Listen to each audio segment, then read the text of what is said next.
Okay. I just want to revisit little something, a little video I was watching about Congress. I think it's Congress. Like, those not court proceedings, but some kind of legal proceedings that they have. And somebody was being asked a question, a doctor apparently. And the question that was given was this. It was, can biological men have become pregnant? And the doctor's answer was this: men can become pregnant, especially trans men. Now, he got lit up in the comments section, of course. And I don't want to say anything that hasn't already been said. So this is basically just, I'm probably going to say some things that somebody's already said. But of course, it's like, and a lot of people were talking about these different points, bringing up a lot of points about this. And if you haven't seen the video, I'm going to post it below in this video so you could get access to it. It'll probably just be, it's like a video that was posted by another YouTuber and they react to it, but I'll just link it below. But in any case, it's just, and I feel like a lot of people who were kind of in favor of the doctor were talking about, like, well, the clip was cut short. I understand that sometimes things could be taken out of context, so I understand that. I'll give you that. But right away, if that was like the bulk of his answer or even a piece of his answer, right away it doesn't make any sense. Of course, because only biological women, females, biological born women can become pregnant, excluding all the ones that can't become pregnant because of infertility issues, yada da da da, excluding them, excluding the intersex people, okay, blah blah blah. This is strictly the majority of human women on this planet, okay? The majority. We're talking about the majority here. And to go further, like, I was reading the comment section, I was reading something about, well, somebody had replied to somebody else who was in defense of the doctor. And they're basically saying, well, that's not what he said, like, or his words, like, those aren't what his words mean. So here's the thing. And I just want to give you kind of what I'm thinking about this when it comes to words that have been changed, and fairly recently, in small minority groups that change words to appeal to that group.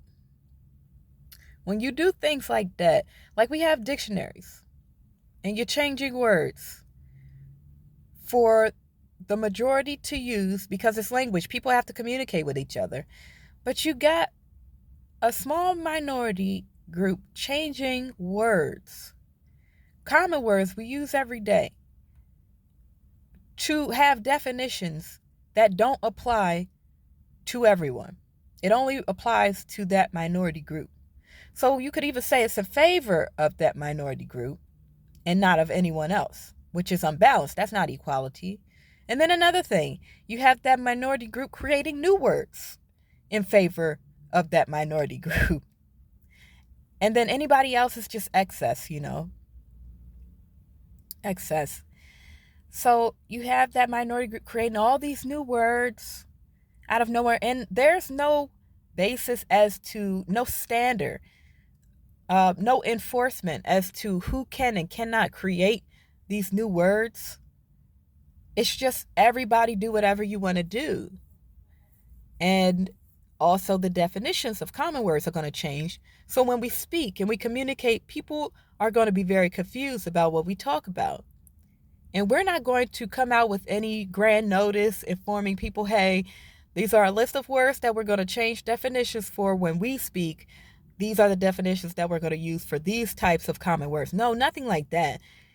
All of a sudden, people started talking about, within these groups, these minority groups, they started to talk, and people started to say, well, I don't agree with that. I don't understand what you're saying. Can you explain? Or what's going on here? That doesn't make sense. Like, you're lying about this and that. And they're like, well, we're using that word with a different definition. What? That's not how language works at all. Language was built so people could communicate effectively. And that's what happens when you have good, you have language that fits what it is. If I point to the sky, you'll know what I'm talking about. If I point to the ground, you know what I'm talking about.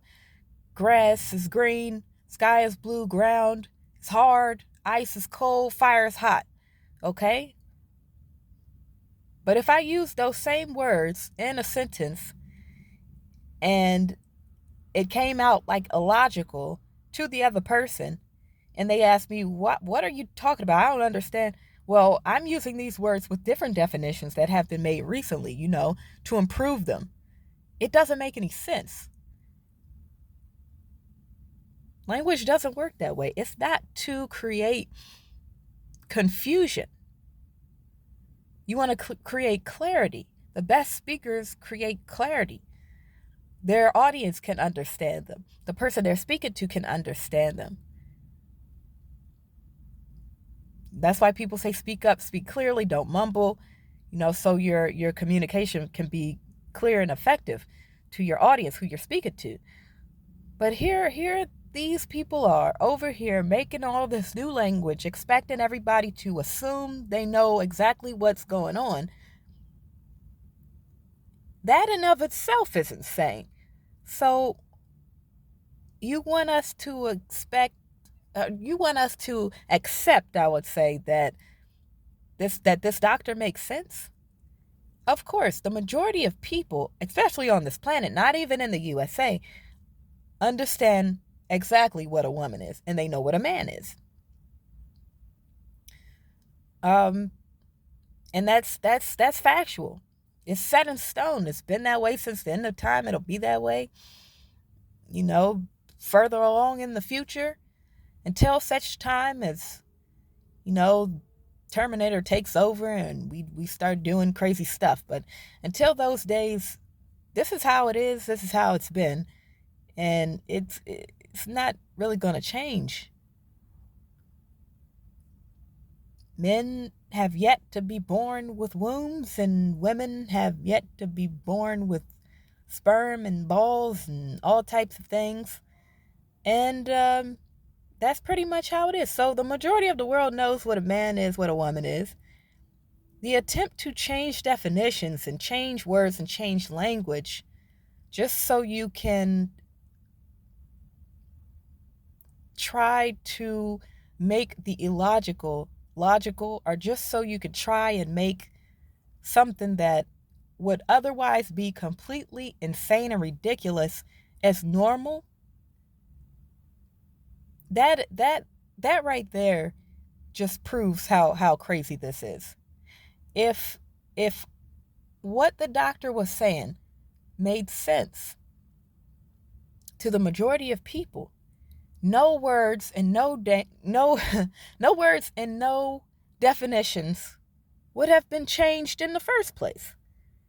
The very fact that these things have been altered to create this presumably new and advanced and progressive language is the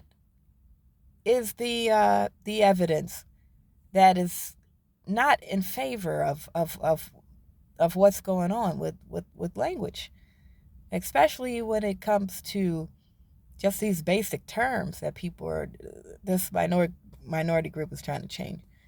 And especially, I want to say, I know I'm using minority group, but I also mean the agenda, the whole agenda that's being backed by money.